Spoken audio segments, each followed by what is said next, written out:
અમરેલી જિલ્લાનો સૌથી મોટો ખોડિયાર ડેમ ફરી છલકાઈ ગયો છે। ગીર જંગલ અને ધારી પંથકમાં ભારે વરસાદથી શેત્રુંજી નદી બે કાંઠે વહેતી થઈ છે। શેત્રુંજી નદીમાં પૂર આવતા ખોડિયાર ડેમ વધુ એક વખત છલકાયો છે। ખોડિયાર ડેમના 2 દરવાજા 1-1 ફૂટ સુધી ખોલવામાં આવ્યા છે। ખોડિયાર ડેમ ઓવરફ્લો થતાં નીચાણવાળા વિસ્તારોને એલર્ટ કરવામાં આવ્યા છે। નદીના પટમાં અવરજવર ન કરવા તંત્ર દ્વારા સૂચના આપવામાં આવી છે।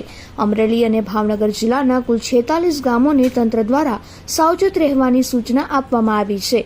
અમરેલી જિલ્લાના 5 તાલુકાઓના 34 ગામ અને ભાવનગર જિલ્લાના 2 તાલુકાઓના 12 ગામોને તંત્ર દ્વારા એલર્ટ જાહેર કરવામાં આવ્યા છે।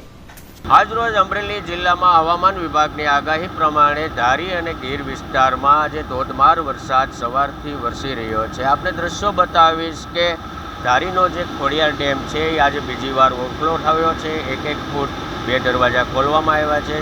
જે ધારીનો જે મોટામાં મોટી જે શેત્રુંજી જિલ્લાની નદી કહેવામાં આવે છે એમાં પણ અત્યારે હાલ ઘોડાપુર વહેતા થયા છે।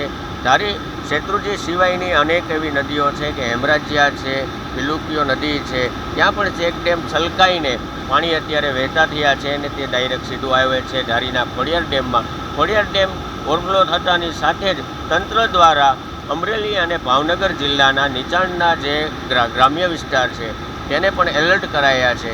તંત્ર દ્વારા અત્યારે 2 દરવાજા ખોલવામાં આવ્યા છે। આપ પણ જે ટીવી સ્ક્રીન ઉપર આપ પણ જોઈ શકો છો કે 2 દરવાજા 1-1 ફૂટ ખોલવામાં આવ્યા છે, જેનાથી અત્યારે ખેડૂતોમાં પણ આ મઘા નક્ષત્ર જે ચાલી રહ્યું છે એ એમના જે વરસાદ પડ્યો છે જે ખેતી પાકોમાં સારો એવો ફાયદો થશે તેવું પણ ખેડૂતો પાસેથી જાણવા મળી રહ્યું છે।